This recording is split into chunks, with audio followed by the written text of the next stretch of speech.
faire une vidéo comme ça, mais salut! Aujourd'hui, je vous parle de comment est-ce que j'ai fait pour venir vivre à Montréal pendant 2 ans. Les différents points pour pouvoir venir ici, qu'est-ce qui m'a donné l'envie de venir ici, est-ce que ça a été compliqué, est-ce que ça a été long. Pour moi, le Canada, c'est un endroit vraiment magique. La neige, le côté gigantesque du pays qui, comme tu fais 8 heures d'avion pour aller à l'autre bout du pays, c'était quelque chose qui était pour moi incroyable. J'ai toujours voulu venir ici, visiter cet endroit-là incroyable. J'ai dit 2 fois incroyable, c'est très bizarre. Je suis allée sur le site, puis je me suis renseignée sur la date d'ouverture du bassin. Parce qu'en fait, tu peux déposer ta demande pour venir ici à peu près à n'importe quel moment de l'année, sauf que comme c'est un tirage au sort, c'est pas premier arrivé, premier servi, pour optimiser les chances d'avoir ta place le plus rapidement possible, c'est mieux de faire ta demande aux périodes d'ouverture de bassin pour pouvoir avoir plus de chances d'être éligible à venir ici. Le temps que ça peut prendre, c'est vraiment aléatoire. Je vois des gens sur les réseaux qui, ça fait 1 an qu'ils attendent leur demande, 2 ans, 3 ans.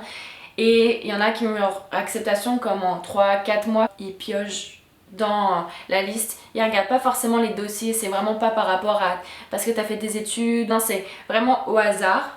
Donc quand même la plupart du temps, il y a beaucoup de gens qui sont pris. Mais moi j'ai eu de la chance. Ça m'a pris à peu près 5 mois à avoir l'acceptation pour venir au Canada, mais mon copain ça lui a pris à peu près 9 mois. Et sachant qu'on avait fait notre demande séparément parce qu'on peut pas la faire ensemble parce qu'on n'était pas comme mari ou quoi, c'était probablement possible que moi je l'obtienne et que lui ne l'obtienne pas. Donc on s'était dit si jamais je l'ai et que toi non, ben on laisse tomber, on testera un autre pays parce qu'il y a d'autres pays où c'est directement que tu fais ta demande, tu payes ton visa et tu peux y aller 1 mois, 2 mois après. Donc c'est beaucoup plus rapide que le Canada, mais le Canada a une sécurité un peu plus comme renforcée, donc ce qui est compréhensible à côté des États-Unis. Donc la première étape, comme je vous ai dit, c'est de se renseigner sur quand est l'ouverture du bassin.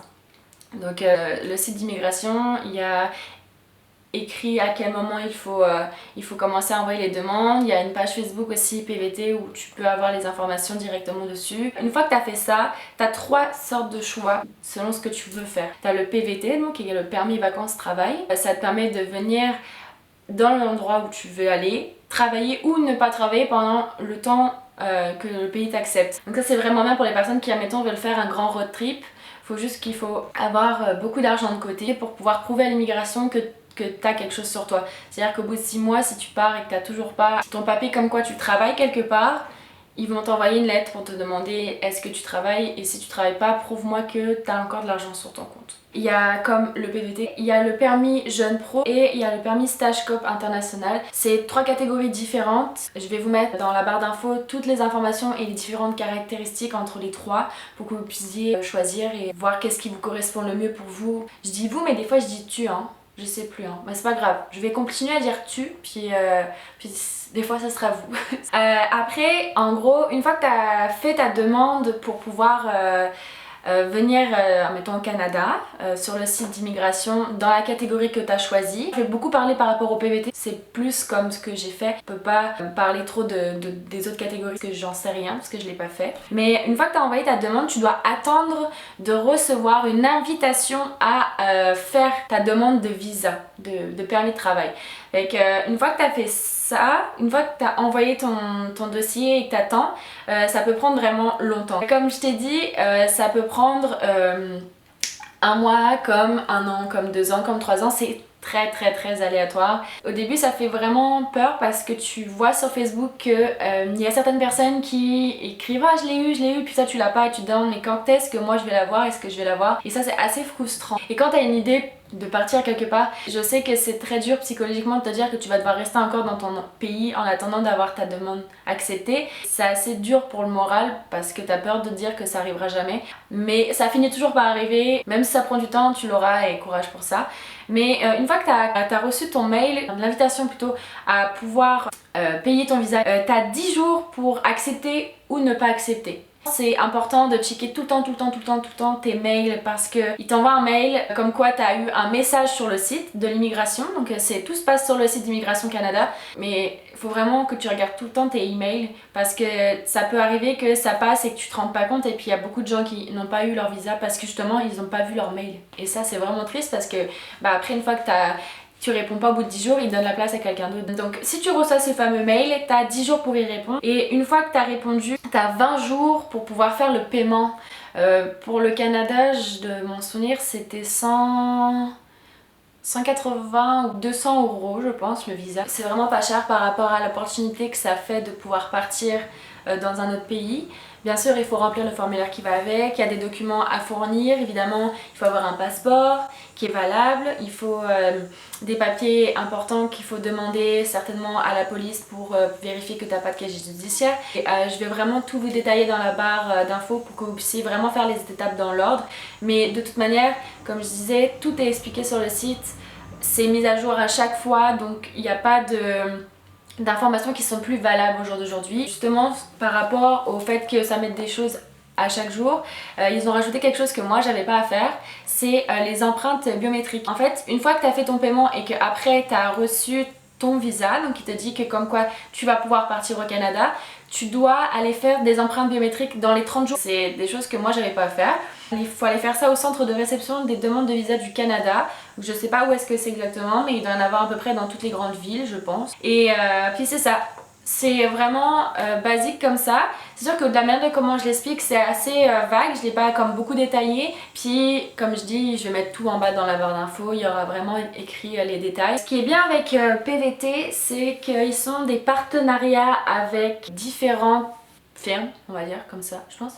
Il travaille avec Air Transat. En gros, grâce à PVT, tu peux bénéficier de 23 kilos, je crois, de bagages en plus. Donc ça te fait partir avec 2 grosses bonnes valises de 23 kilos, ce qui est quand même bien. Il y a un lien sur le site, faut pas faire l'erreur comme moi parce que moi justement je viens de prendre mon 2e vol pour retourner en France, puisque je retourne en France dans pas très longtemps pour un autre voyage.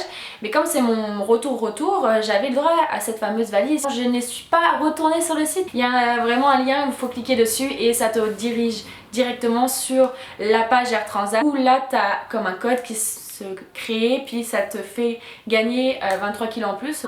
Pour nous, j'ai énormément cherché à l'avance où est-ce que je voulais aller quand on arrive à Montréal. On avait déjà fait notre trajet sur Google Maps, on avait déjà cherché où est-ce qu'on allait dormir la première semaine. Donc on a pris un Airbnb dans le quartier italien. C'est un quartier que j'ai beaucoup aimé et que j'aurais aimé ça habiter là-bas, mais malheureusement les logements, il n'y en avait vraiment pas à ce moment-là à louer. Donc malheureusement j'ai pas pu. Donc arrivé à l'aéroport, on avait déjà notre trajet, on savait quel bus prendre, quel métro prendre. Ici c'est super simple, il y a juste 4 lignes de métro, donc pour te déplacer à Montréal, c'est super simple. On a atterri à Montréal le 31 janvier et 2 jours en avance, il y avait eu une grosse tempête de neige. Mais on a survécu. On est arrivé dans les Airbnb, les gens étaient super agréables, franchement les best. Ils nous ont beaucoup aidé sur imprimer nos CV parce qu'évidemment, on est arrivé et puis nous notre but c'était d'aller travailler au bout d'un mois. Donc on a commencé à déposer des CV, à nous expliquer comment ici les CV il fallait les faire contrairement à nous en France. Et en France il faut mettre l'âge et mettre forcément peut-être une photo.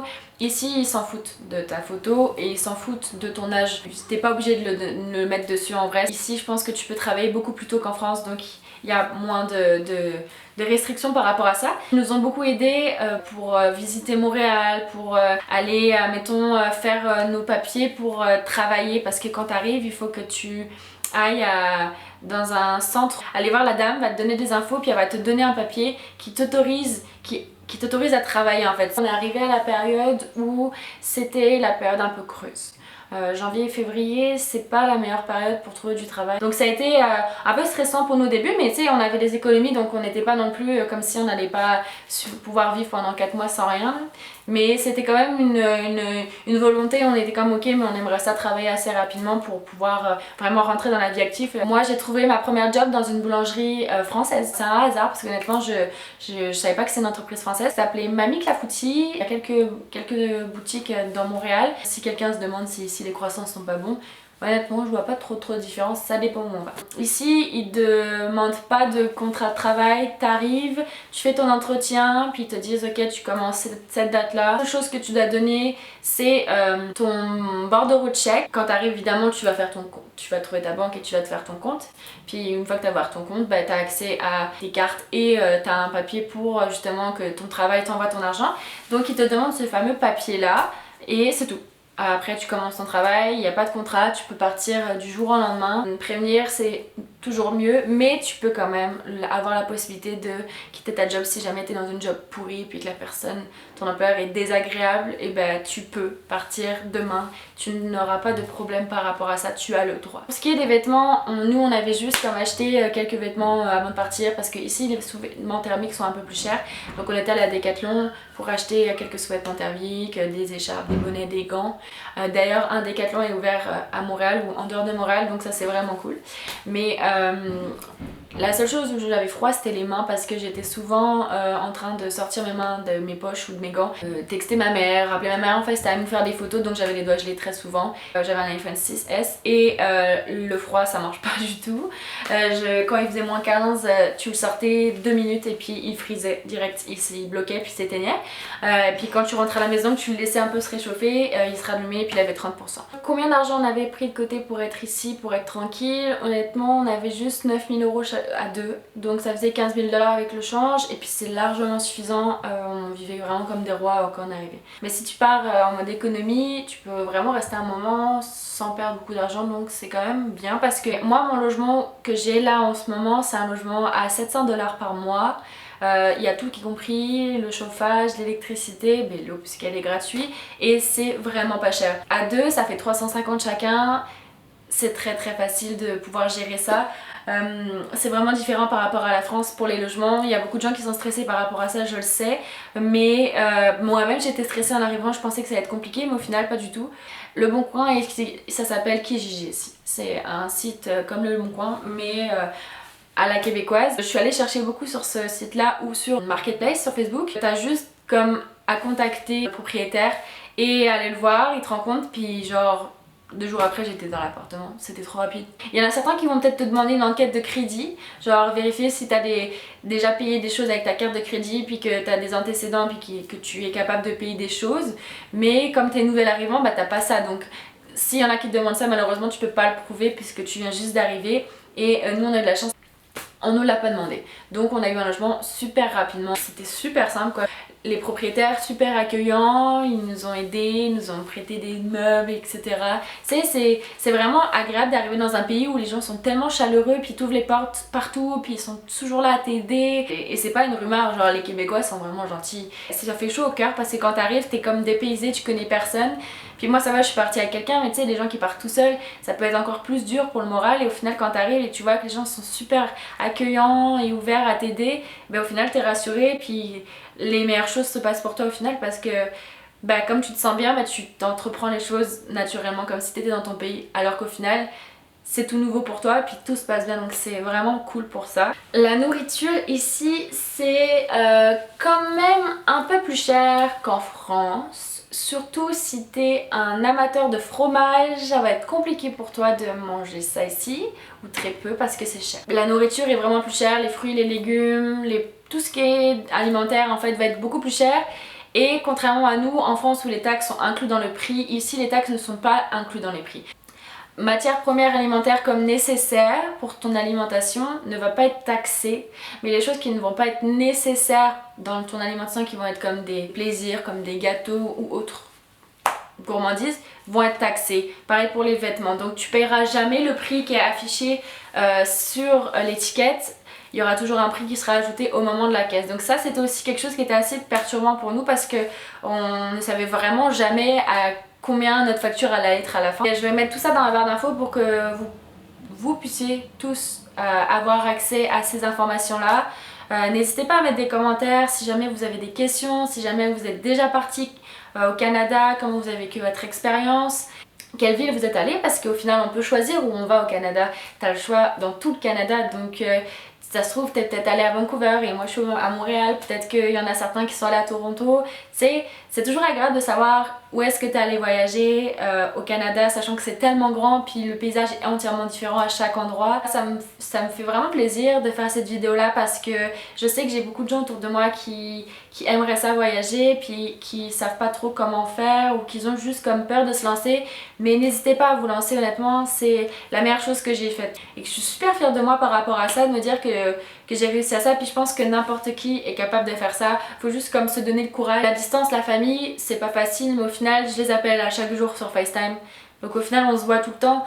Le fait d'avoir accès à ça, heureusement la technologie d'aujourd'hui, on a accès à pouvoir parler à notre famille partout dans le monde, et ben ça a fait que je me suis moins sentie seule, puis que j'ai eu la sensation d'être accompagnée à chaque jour avec ma famille, puis mes amis qui sont autour de moi. Ça m'a vraiment réconfortée à l'intérieur de moi, puis d'avoir fait ça aujourd'hui et de me dire que dans quelques mois je vais faire autre chose dans un autre pays. Je suis fière de moi pour ça, puis je me dis que c'est important de partager ça, puis le voyage, je pense que c'est la meilleure chose qui te fait grandir. J'ai tellement appris de ce voyage là, j'ai tellement appris des gens autour de moi, j'ai grandi en fait, tu sais que ça fait 2 ans que je suis ici, puis en 2 ans c'est tellement fou comment j'ai évolué. Ne te laisse jamais rabaisser par quelqu'un de te dire que tu n'y arriveras pas à faire ça, que ça sera trop compliqué pour toi, que parce que tu parles pas anglais tu peux pas faire ci ou quoi, genre fais les choses, puis si ça marche pas, c'est pas une défaite, prends-le comme une expérience personnelle. Puis c'est ça, je voulais vraiment aussi vous remercier peut-être d'être allé voir cette vidéo, peut-être. Parce que ça me tenait vraiment à cœur de la faire et c'était pas facile pour moi de faire ça parce que je suis pas habituée tant que ça à parler devant une caméra et je suis pas forcément la meilleure personne pour faire des vidéos tout court, genre je sais que ça va être de mieux en mieux à chaque fois que j'en ferai, puis que ça va juste comme s'améliorer. Je suis pas professionnelle et je suis pas pro vidéo non plus, donc c'est quelque chose de nouveau pour moi, puis je trouve ça important de partager certaines choses de la vie qui pourraient aider les autres à améliorer tout simplement la leur. De toute manière, si je le faisais pas, personne ne le ferait pour moi, puis si moi je le fais pas, peut-être que j'ai comme fermé les portes à certaines personnes qui auraient voulu partir quelque part parce que ils étaient pas au courant de certaines choses, et que cette vidéo là peut-être les aidera à comme se lancer et à ne plus avoir peur de partir quelque part. Et que merci, puis ça m'a fait vraiment plaisir de faire ça, donc merci beaucoup. There's a place I go to when no one knows me.